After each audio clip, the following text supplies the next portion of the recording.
Hi everybody, it's Sarah Cray with Let's Make Art, and we do watercolor projects every single week. We break it down step by step. We paint along with you. We talk to you. We sometimes make you laugh, hopefully, like we're your friends, right? We also share facts. We share facts, true, untrue, I don't know. Google it. You're relevant. So this project, we are doing the Golden Retriever. A lot of fun. I love this project because who doesn't love a Golden Retriever? You know what I mean? And learning how to paint dogs, it's just fun. It is fun. You can paint your own dog. Yeah. You can paint your mom's dog, your dad's dog. Everybody has a dog. Everybody and their grandma has a dog. I need to stop. I think that's a phrase. Okay, so we are using 4 colors in this project. So our very first color is dandelion yellow. Our second color is rose red. Our third color is sepia. And our fourth color is black.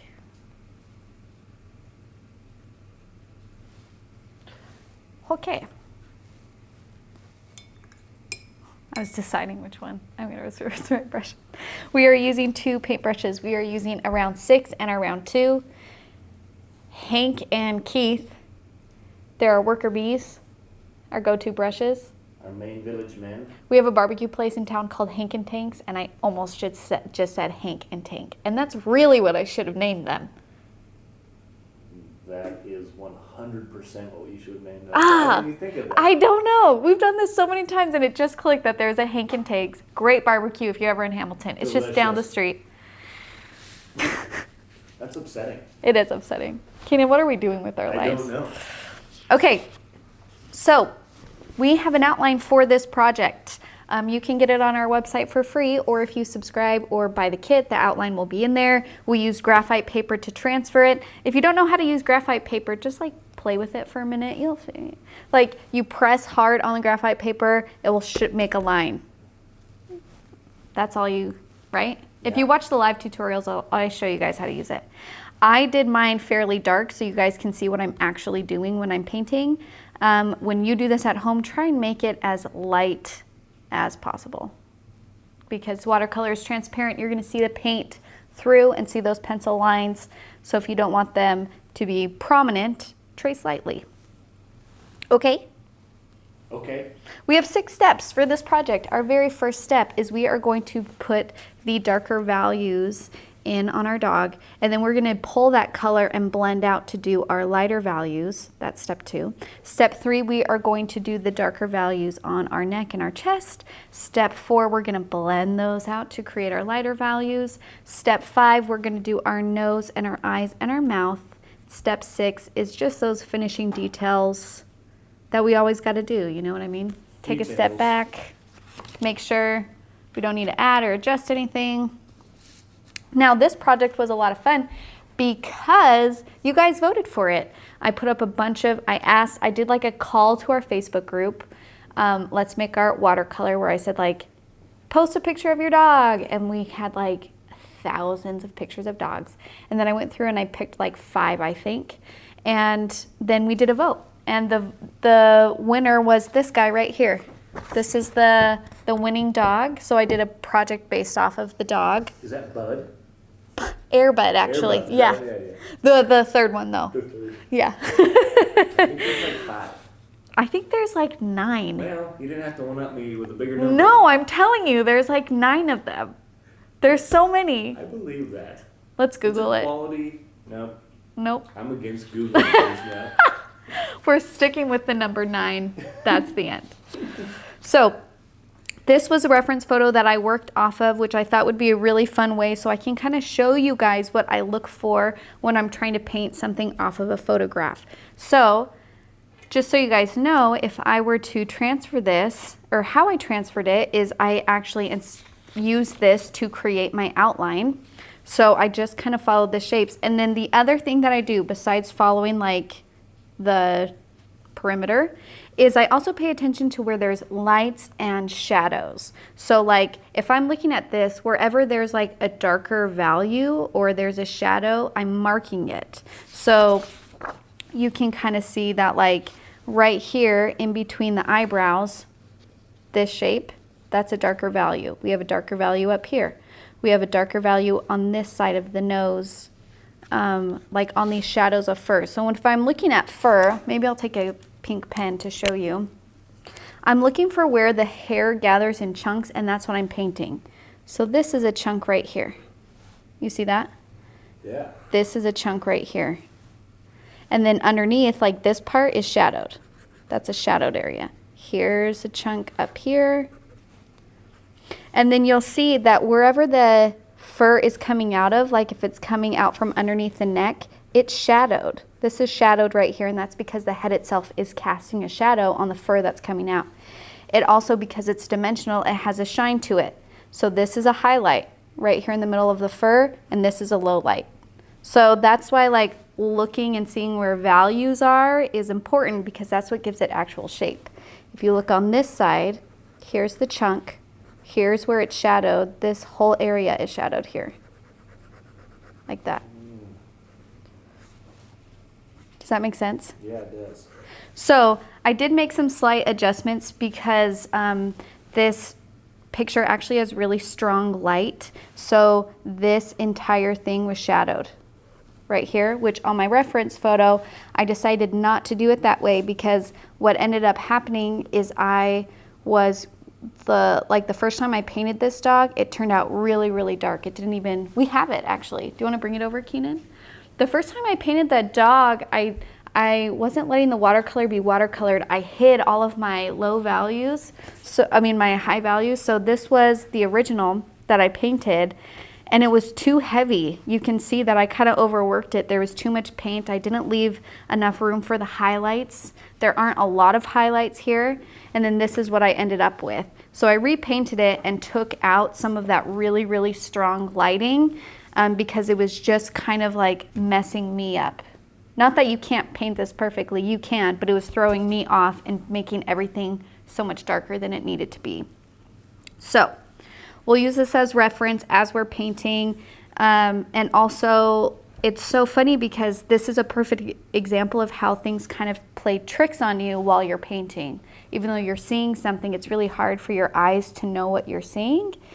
Like if I'm looking at the nose right here, like what I have on my reference is this top part is actually pretty even in value, right? This light value is like the same. Where if I'm looking at my picture, it's very clear that there's a space right here that's the lightest value. And I lost that when I was painting it.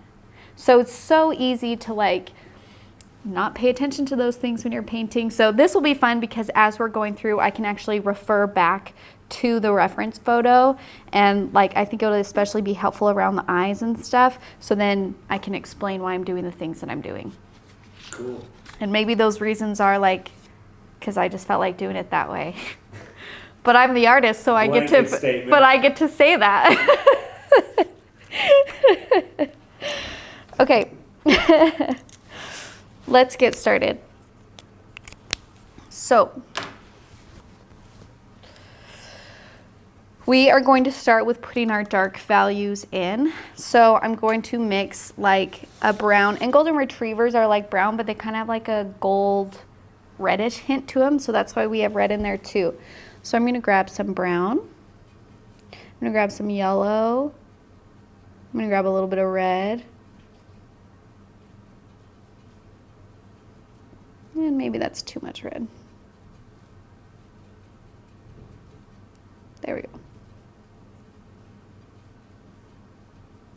That feels good. And again, you can always test colors before you put them down if you just want to see what color you're going to get. Ooh, that's a nice like reddish brown. That feels good. Okay. So I'm going to start with right in between the eyes, so in like the furrowed brow area.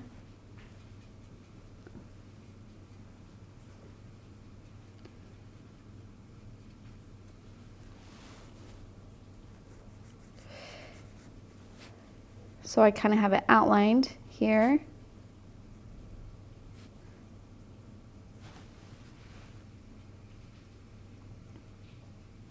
I also have a shadowed part here, like, because we have the front of the mouth and then it like goes into the cheek. So we need to define those spaces. There is a shadowy part on the eye, but it's not right underneath the eyeball. If you look at the reference photo, we have this shadow, which is what this line is here, and then there is a highlight, which is here, and then there is the shadow, which is what we just painted, and then the highlight again. So like, it's always changing, and it just takes time to be able to pay attention to when those things shift and change. And sometimes I don't even match it perfectly, and that's okay. But that's just where my thinking started. Now, if you look on the left side of the face, it has a softer shadow here. So there's still a slight shift of value right here, but it's just not as prominent on this side. So we're still going to put something there, and we'll blend that out. And then also at the end of the face, at the end of the other cheek, at the top of the head. Yeah. And then we can start blending. So I put in my darker values for now. Again, I like to put my darker values in first and then blend them out because I feel like I get a good transition that way. And then it's just about layering, because sometimes when you start to blend out, you get rid of that initial darker value altogether. So if that happens, I usually, which happens to me sometimes, is I'll just do another layer. Sorry, I was paying attention to my colors. So I'm going to blend out, but I'm going to grab a little bit of color on my brush, so it's not just water that I'm using to blend out. I grabbed a little bit of yellow and mixed it with the brown that I already have, and it turned to this really pretty gold. And then this is the color I'm going to use to blend out. So I'm just like taking my brush, and when I'm blending out, I'm only touching the edges of the darker value that I put down. I'm not going over the entire thing, I'm just hitting the edge of it.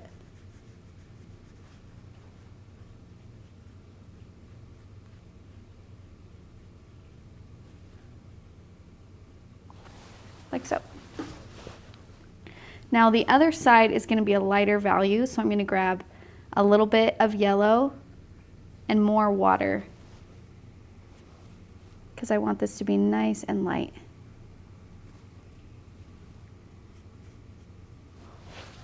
And if you're painting this and you're like, I want it to be more gold than what it's being right now, it's too brown or something. Well, there's nothing wrong with just taking just yellow by itself and introducing that in there, and that will warm it right up. You see how that's doing that? It seems very warm. It is. I can just like, it's like when I'm cold, I don't even need a blanket, you know, I can just look at it. And it feels warm. So there are a couple areas around the eye that I'm going to be avoiding, which is like this area, this area, this area. Those are dark values that I'll go in and put in after I put in my light color. I guess you don't have to avoid them. You can paint over them since we're going to darken them anyway. I am avoiding my eye though. That I am not painting.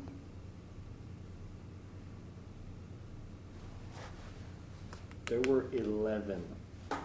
11? I was so close. You were so close.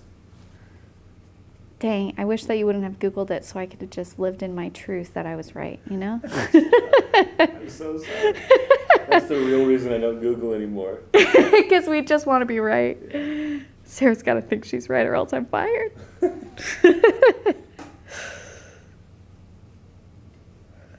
Ooh, I'm loving this color. It's like a coppery color that I'm getting. Beautiful.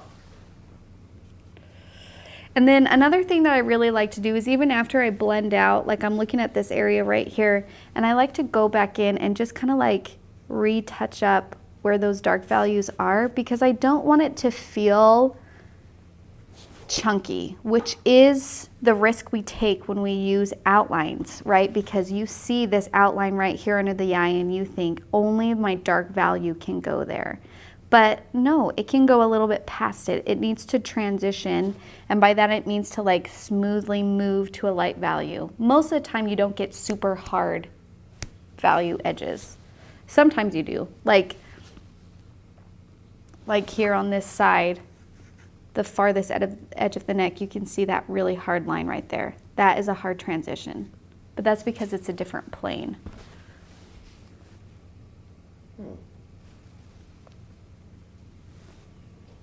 Aeroplane? Yep. No. Oh. The other kind of plane. You know. Oklahoma? Uh-huh. Planes. Planes. Planes, right? Gosh, I think that's what they're referring to. Moving on. Because I want it to seem like I know what I'm talking about. We're going to change the subject. Okay.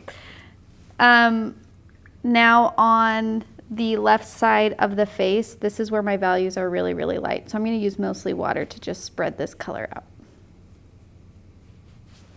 Like so. And then when I get to the nose, I'm going to spread the color out. Now the front part of the face is really, really light in value. So I'm using mostly water. See how this color is like so barely there? That's kind of what we want, at least for our initial laydown, and then you can make adjustments if you need to. But don't go too dark with color at this part.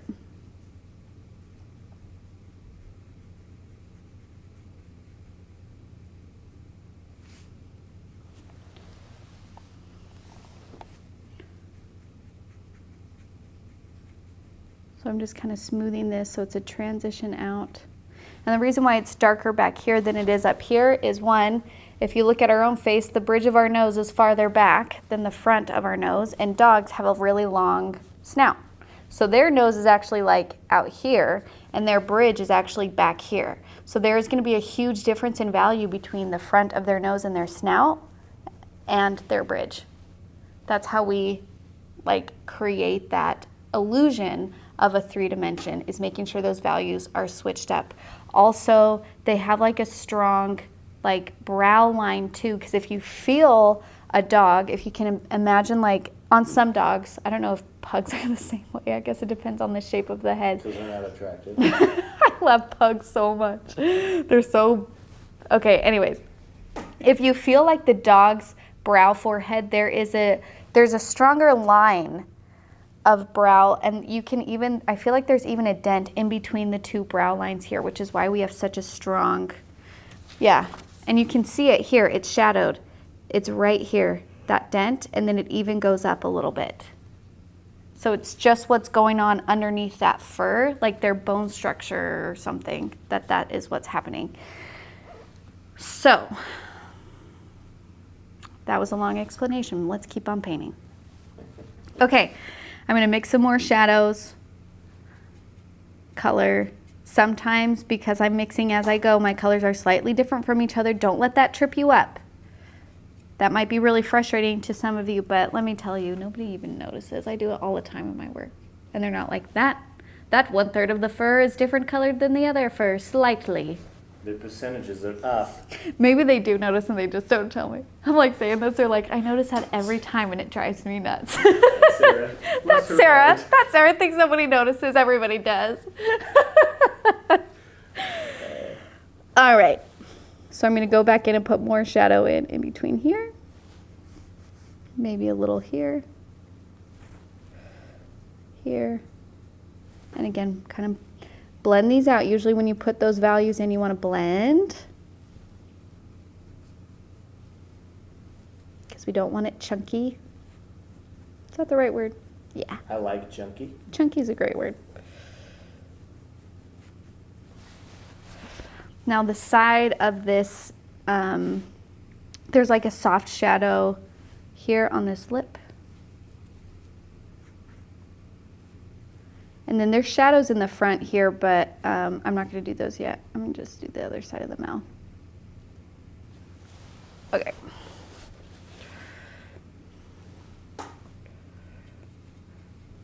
We have a drip in our building. Can they hear that?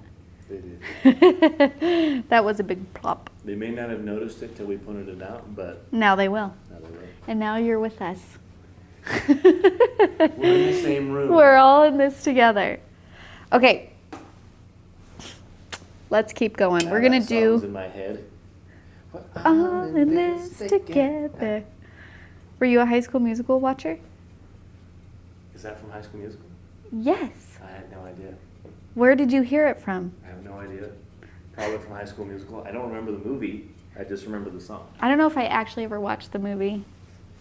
Okay, we're gonna go in on our ears, and I'm going along the right side of this outline. The left side is the fur on top, so it's gonna stay highlighted. That's why I'm doing the shadow underneath.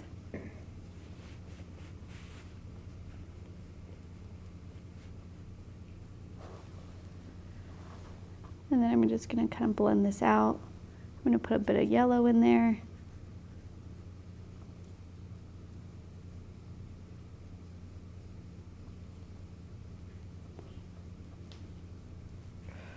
Now, if you want to get a really nice dark brown, you can also put a little bit of black in there. Just remember that whenever you put too much black in something, it's automatically going to desaturate the colors or gray down the colors, which sometimes isn't a big deal. But if that's an issue that you're running into, maybe you're using too much black.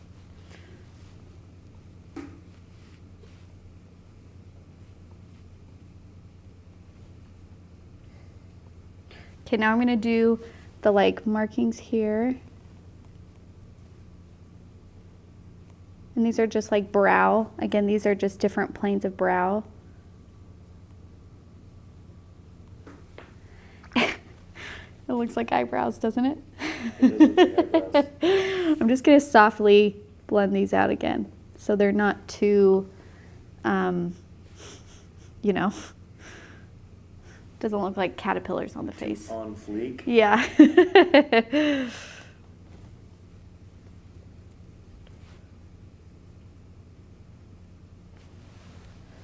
Okay.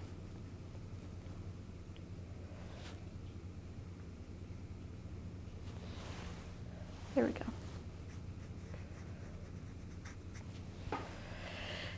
And I'm going to do the shadows on the other side of the ear.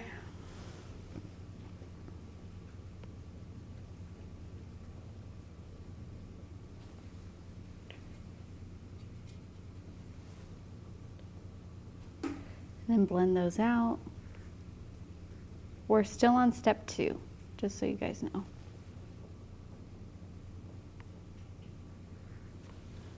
Put some yellow in there.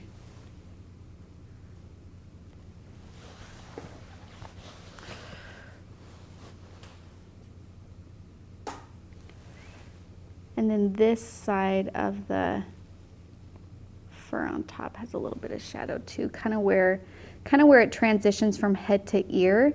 There's like an indent. And if you think of a dog, you can like, if I was a dog and this was my ear, my head's going back and then there's like this little space and then the ear comes back out, which is why it's shadowed here. Does that just look so ridiculous? I just love that. Eyes closed. If I was a dog. Well, I have to like, seriously, you have to close your eyes and like yeah. physically imagine these things in order to try and understand. Like you have to imagine what it's like to touch them and how your hand would move across that form. And then that would explain why those values are shifting that way. It's just fun to watch. Well, I'm glad you enjoyed it. I'm here every week. Okay, we're gonna leave that alone for now. We're gonna move on to step 3. We're gonna do the chest.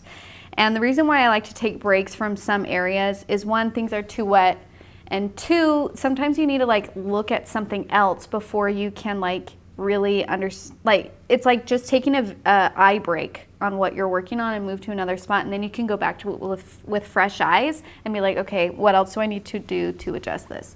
So we're gonna move to the chest. We're gonna start by putting in our shadowed areas, which is like, it's the same thing that we did on the ear, which is I'm gonna be painting like underneath these lines.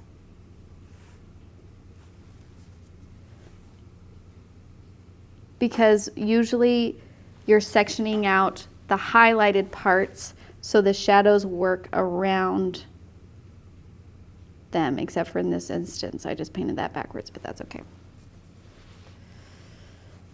So like this area here, you can see is this area right here, and it's shadowed, right? So that's what we're putting in.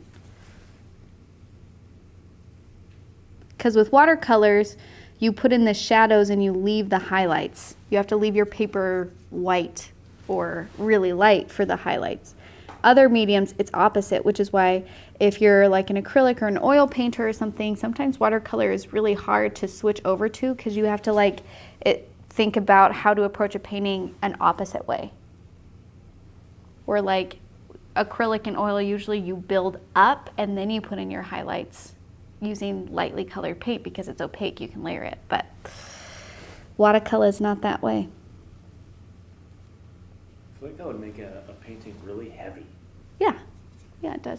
Wow. But that's why oil and acrylic is sometimes beautiful. And you can like thin it out and leave some spaces for when you're doing highlights. Like you don't have to put the darks in, like black underneath and then white on top. You can leave those spaces, but I don't know.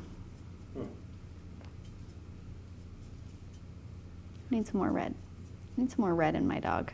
Maybe some more yellow.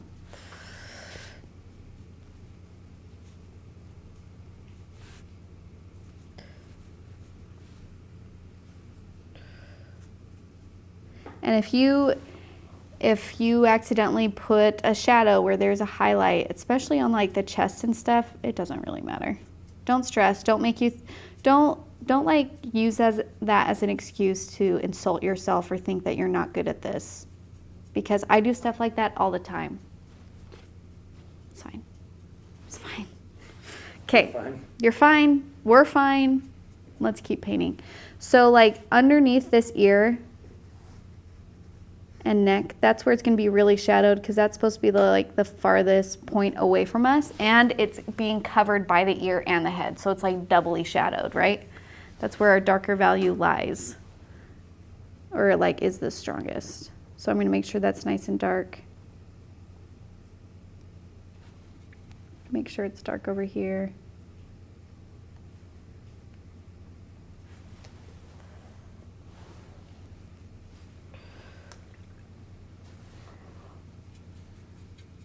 And then you can start using yellow. Like I grabbed some yellow and some water, and I'm going to start blending out some of my shadows. So you just kind of start to blend where you're pulling the value from. It's going to like just transition out.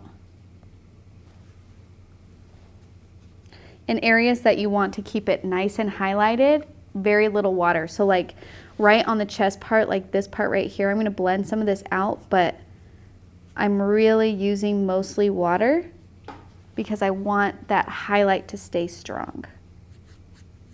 And I'm also lifting up my brush when I'm doing these brush strokes. Like I'm kind of mimicking the shape of the fur, and I'm lifting my brush strokes up to leave some white spaces in there too. So there's going to be strokes or lack of strokes that are just going to be the white of the paper. And I'm doing that on purpose because like hair glistens differently on the light. So there are some strands that are pure white, and there are some that are like have value and all that stuff.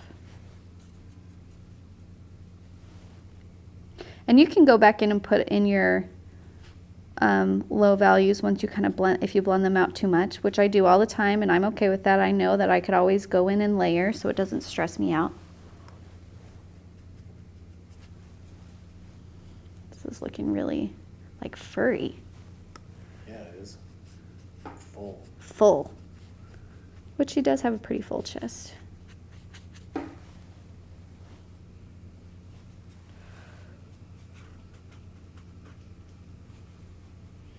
And remember too with watercolor is you can always lift color out. So let's say that I put a dark color and I'm like, oh, that's too dark, I didn't want that.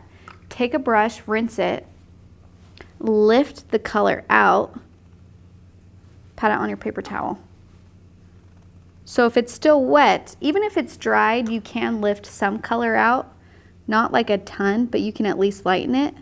So just lighten it if there's too much color in an area.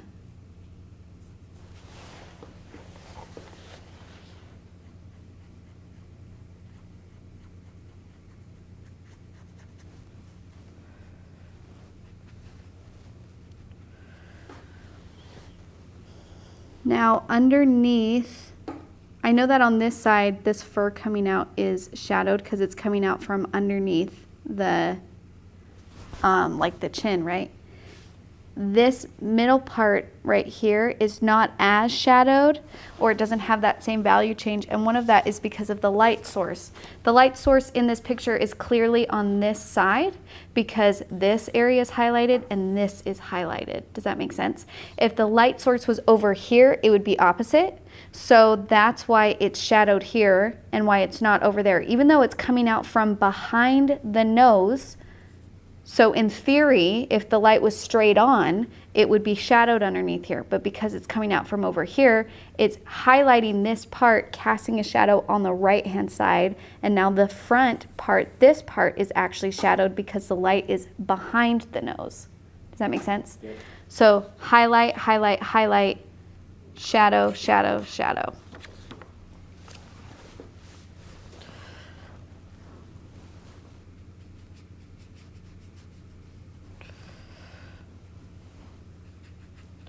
So I'm just kind of softly blending out these.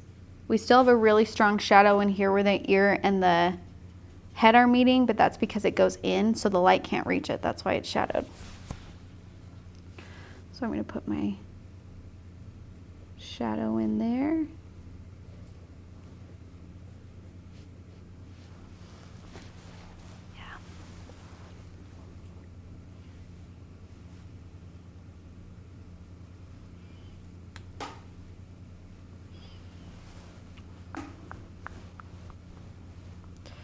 Okay, I'm going to put some stronger yellow in here, and maybe I'll mix a little bit of orange actually with my red. Yeah, that's nice.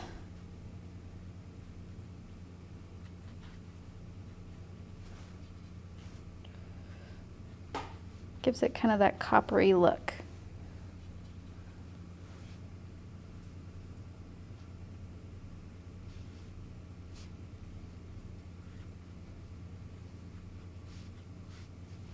Brings more warmth into it. Yes, it does.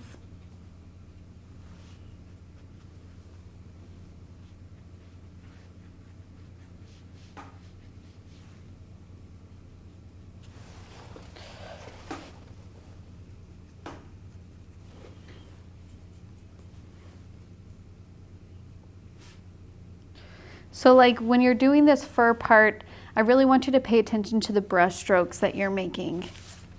I don't want you to do things like this where you're just filling in space. I want you to actually follow the shape of fur. So that means some are going to be smaller, longer, some of them touch, some of them don't. But this is going to give you, even when you're coloring in things like this, using that brush strokes, it's going to give you more of a feel of fur than like if I did this. This and this are the same shape, but because I was doing it with brush strokes and kind of like thin and thick lines and stuff like that, it feels more like fur than this, which is just a solid line or a solid space.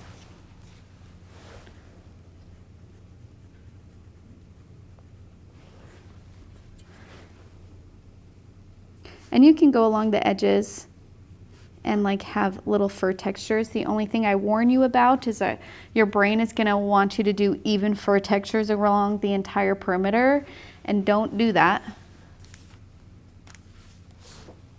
Because if you look at this picture, I took out the bandana and I put like a fur texture here. You can see that there's a little flip out this way. There's a little flip out over here, but like then it smooths out almost into a straight line because all the hairs flipping out line up, and then here they go back. You know what I mean? I'm just showing you that it's not even.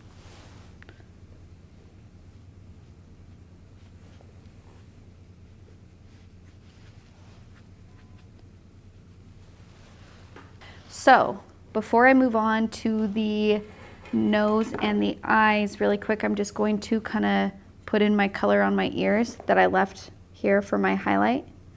So this is like the light color of the fur. So if you look at this, I'm doing this part right here. You see how that's a lighter value than what's behind it? Yep. Okay. And even like the back part kind of has these like thin wispies that are a little bit lighter because they're on top.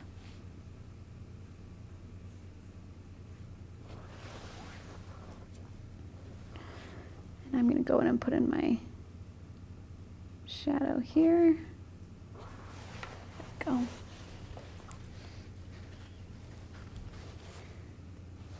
Get some yellow, orange, kind of blend out here. Same thing, it's just the fur that's in front, so it's a lighter value.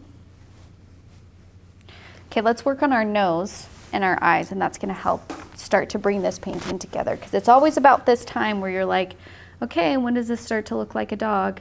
And a lot of it is just because we need to put in the nose and the eyes. So don't give up. Don't give up when you're halfway through in this painting.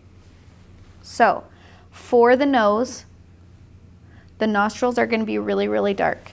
So I'm going to take my black and I'm switching to my round 2 and I'm putting my black in. Like so. And then I'm going to leave that dry. I'm going to move to the eyes. On my eyeballs, the top circles. So I have 2 mini circles. Do we have a good angle? Nice and close. I have 2 little glare circles in there, and then this part is the pupil. The pupil is actually poking out at the top of the eye.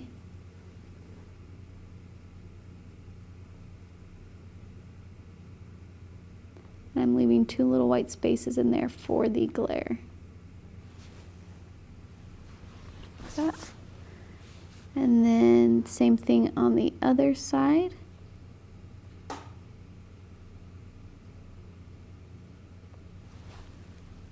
Like that.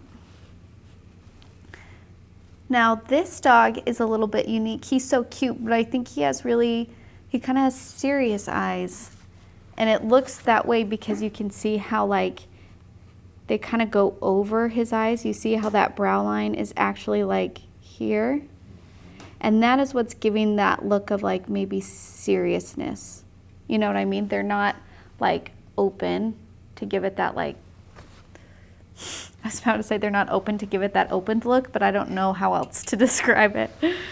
So the pupil itself is black, and then also like around the colored portion is black. So I'm going to put that in.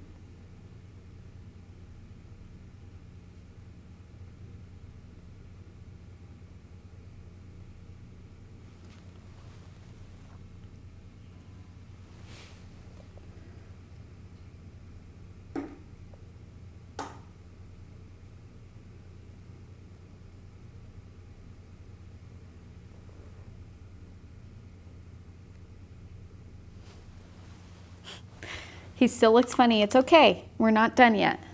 We're going to move back to the nose to let that eye dry. So if you look at our reference photo here, we have highlights. Where'd my pen go?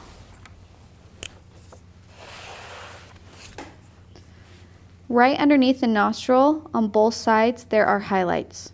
Okay? That's what those little thin white lines are on our outline. We have some color on the top. The top part of the nose is the lightest value, so here. And then it darkens in the front and the bottom. So, let's go to our painting. Grab black. You can mix a little bit of red in there to give it kind of like that purpley look that noses have. They're black, but they sometimes have hints of pink or red or purple or blue even. So it depends on the dog and their coloring. This one kind of has hints of red underneath. So I'm going to do mostly black here, leaving a little thin white line right underneath the nostrils.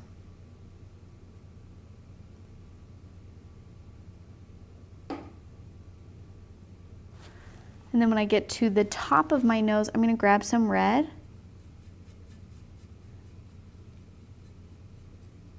And a little bit of yellow to give it some warmth. Because it's like a It's a orangey red almost.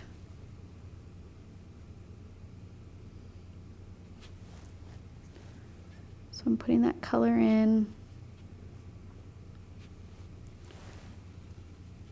And then I'm going to surround it with that same black.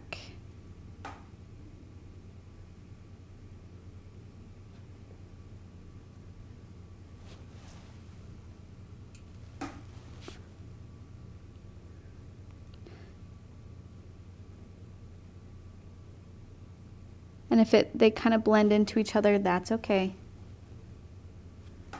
You can always lift the color out if it touches too much, which is what I'm doing right now, just lifting that black out.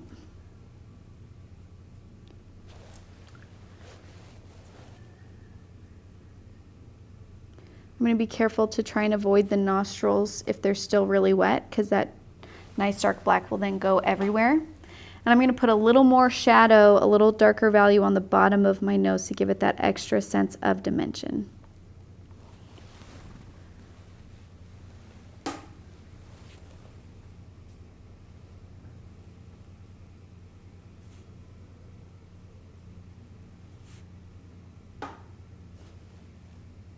And even the top of the nose, if you look here, it's highlighted here, but back here it goes dark value again. So that's why we're putting going back with a darker color and putting that back in here.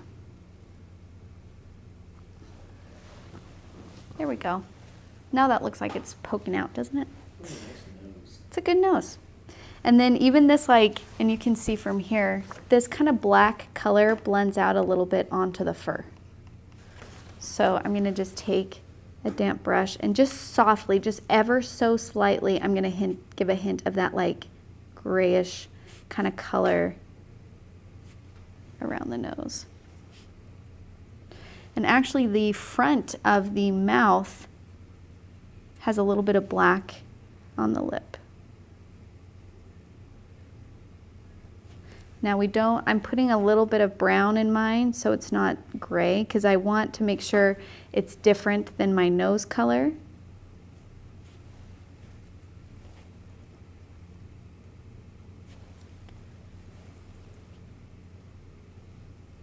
And then the bottom lip is like a really dark brown.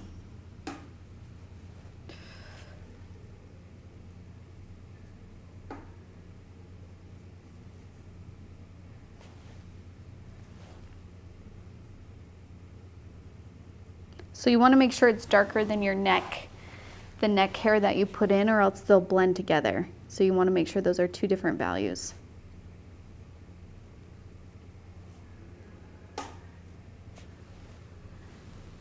And we're going to give that a second to dry. I'm going to do another layer of dark on the mouths, but if you do it when it's too wet, sometimes it just blends out and doesn't really do anything anyway. So we can move on to another part of the painting while that dries. So let's move back to the eyes. Now the color of the eyes on this dog are really, really orange. So I'm going to mix some of my red and yellow together. I'm going to do an orange color here. I want to make sure that the black part is dry. And then I want to make sure that the tops of the eyeballs, so where it's right here at the top part, I'm going to put some brown in there. Because eyeballs themselves have shadow on them because they're surrounded and are three-dimensional things.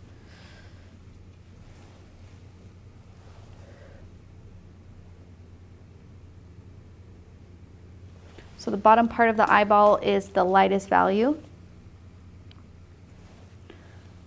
And I'm just checking my reference to make sure, yep, that's right. Same thing on this side. I'm going to do actually a hint of strong, I just want more, I want a pop of color there. There we go.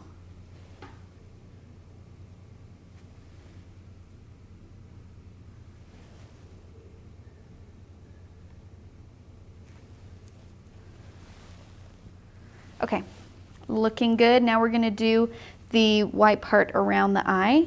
And that is like, if you look at our reference photo, it's not quite black, but it's a really, really dark brown. So I'm going to mix some dark brown.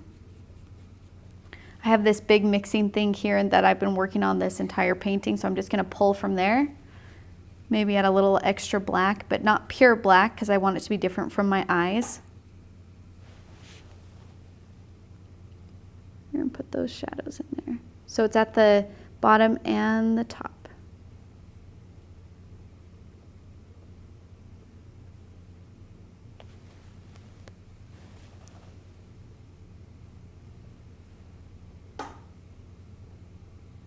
It's crazy how different it already looks. Just by putting in those two things? Yeah. I know. I know. A lot of times I just want to be like, it's not that you're bad at painting, it's just that you're giving up halfway through when it's not finished. Yeah. Give that. Start with the eyes. Well, you can start with the eyes, and some people do. I choose not to because I like everything to be dry and then go in and do like those finishing dark marks and those strong lines, where I'm afraid that if I put those in first, then as I'm layering and doing all the things around it, water will touch it and then it will make it bleed and go crazy. So I like to make sure that everything is done nice and dried, and then I can go in and finish up those eyes. I'm gonna do another layer of like brown, of like dark underneath this nose.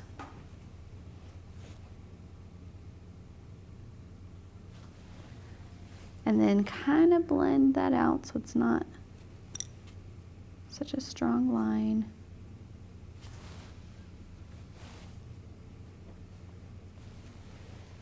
Oh, he's looking cute. He's looking really cute. Now, I need to differentiate the top lip and the bottom lip a little bit more. They're too similar in value. I need to separate them, so I'm going to do kind of a mouth line and then darken it just a little bit. Hold on, let me blend that out. There we go. Oh, there he is. There he is. He kind of looked like one lip was curled up or something really quick. Okay, so he's looking so good. There's a couple adjustments that I've got to make because we're on the very last step. So there might be some spaces that are still white, like I'm noticing over here that it has some whiteness. So I'm going to just take a little bit of orange that I mixed that's yellow and red and color that in. I'm going to actually take my round 2 and go along where I have these like wispies. You don't have to follow the outline exactly. You can go off script. You can go off script and put some wispies in.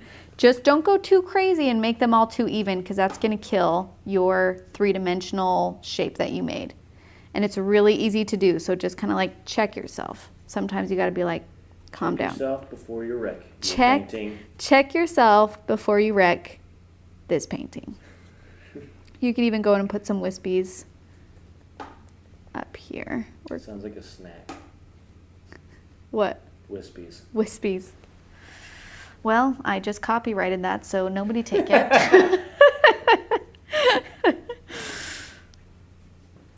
Put some wispies in over here. And this is where round brushes are amazing, is you can do thick and thin lines in the same stroke. Just lighten up your pressure. So if I want it to thin out, if I want it thick, I start hard and then I kind of lift my brush away and it thins out. It's so amazing. Okay, I'm gonna go in and redarken the eyes.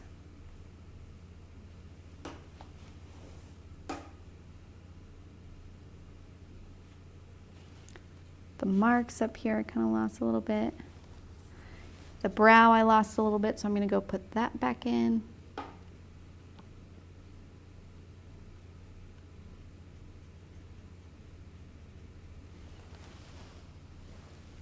And then one thing I am going to do, because this is a really harsh line right here, I'm going to smooth this out a little bit because I don't want it to seem like just too much of a chunk. So I'm going to actually take my brush and work this space back and forth and soften that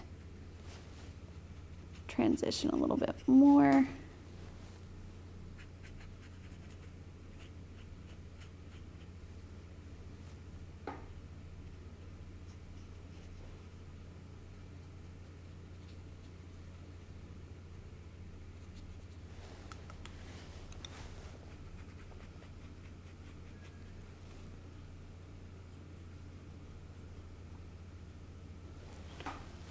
Okay, I'm gonna hold it up for a second. I'm gonna get it.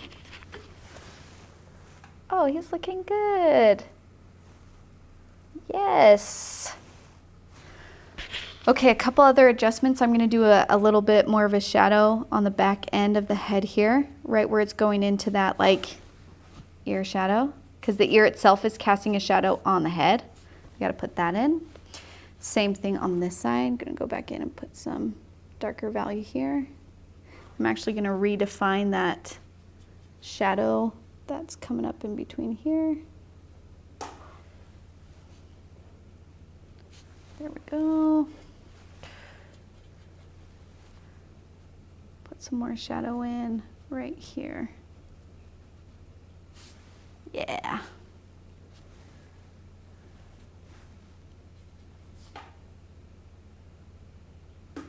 And if you want to go back in and put just some of those shadow lines on the fur, if they bled out a little too much, or you just want to like have a few detail lines, that's usually what I like to do. Usually it's like kind of a mess, and then you just go back in with a few brush strokes and just define a couple of those lines, and then people are like, okay, I know what you were trying to do there. I see it.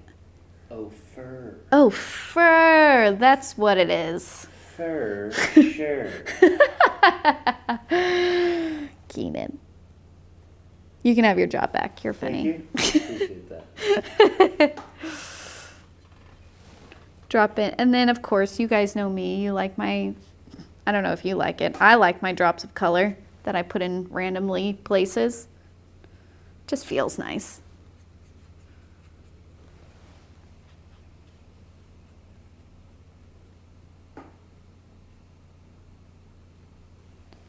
Yep.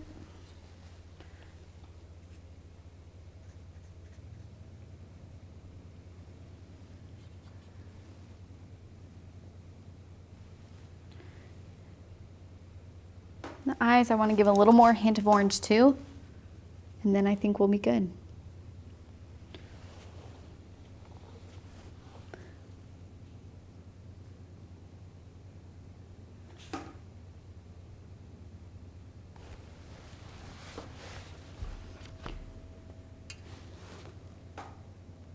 I'm going to re-darken the pupils. One more layer of black.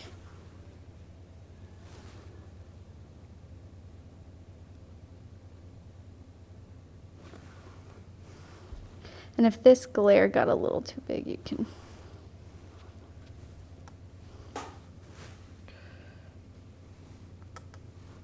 Hold on, I gotta hold them up.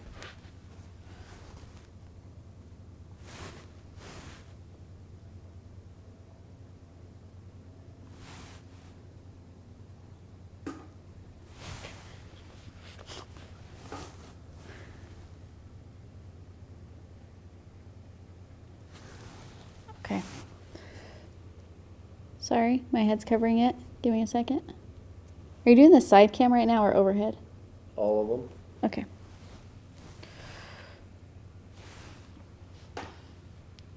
I think he looks pretty darn good. What do you think, Keenan? I think it looks awesome. Does he look like a dog? Yeah, totally looks like a dog. That's all we needed to do. Yeah. That's all we had to do. Mission accomplished. Task complete. Just had to make sure it looked like a dog. Okay, I'm gonna stop messing with it because sometimes you gotta quit while you're ahead. You guys, that's our dog.